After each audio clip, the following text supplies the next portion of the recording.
What really happens when you die?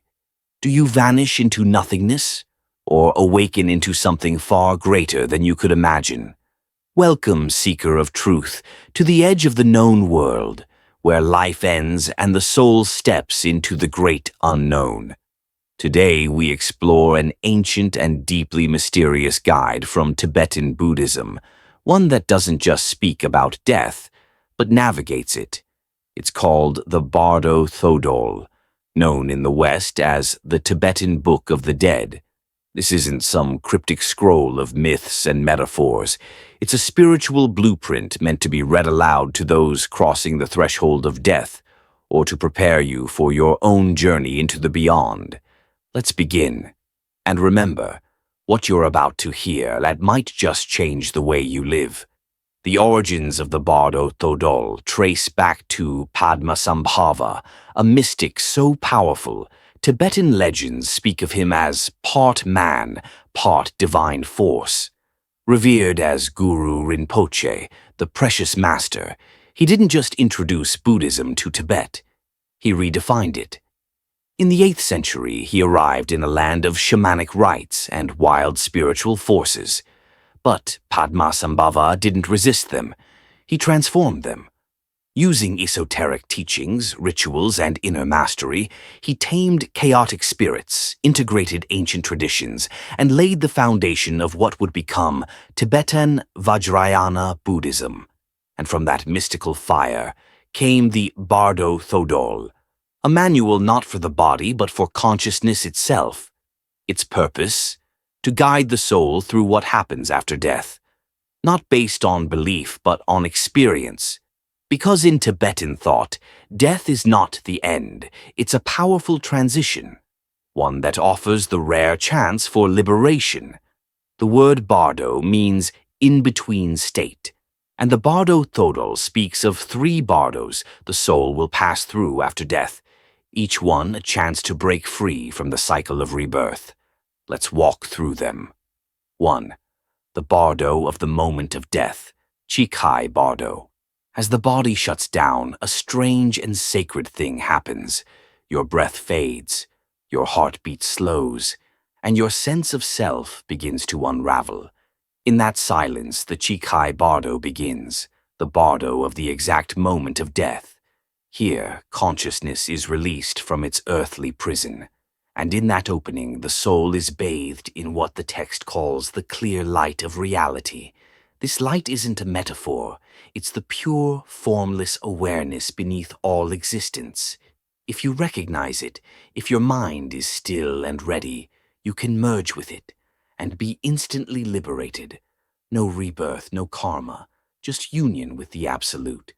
But for most of us, the light is overwhelming, too vast, too unfamiliar. We recoil and fall back into illusion, and that takes us to the 2nd Bardo. 2. The Bardo of Visions, Chonyid Bardo. With the body gone and the clear light missed, the mind begins to project. Welcome to the Chonyid Bardo, the Bardo of Visions.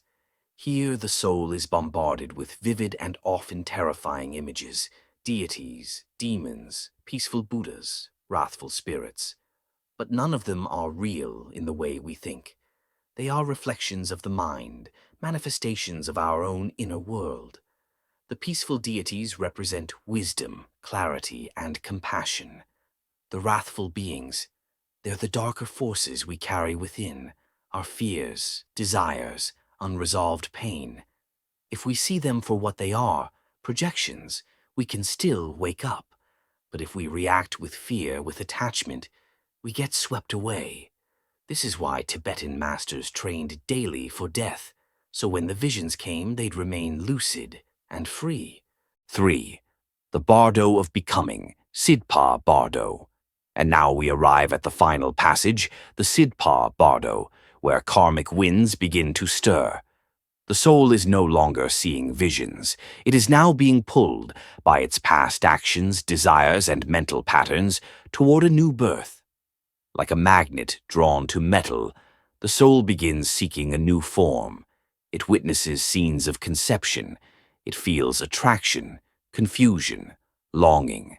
and unless it has cultivated deep clarity, it enters a new womb, beginning the cycle of life again. But even here, there is hope. If the soul can hold on to awareness, recognize the illusions, and resist the pull, it can break the wheel of samsara, escape the dream, and awaken. So, what is the Bardo Thodol, really? It's not just a book about death. It's a book about truth, about the nature of the mind, about how everything we experience, even beyond the grave, is shaped by our awareness. And here's the most important part.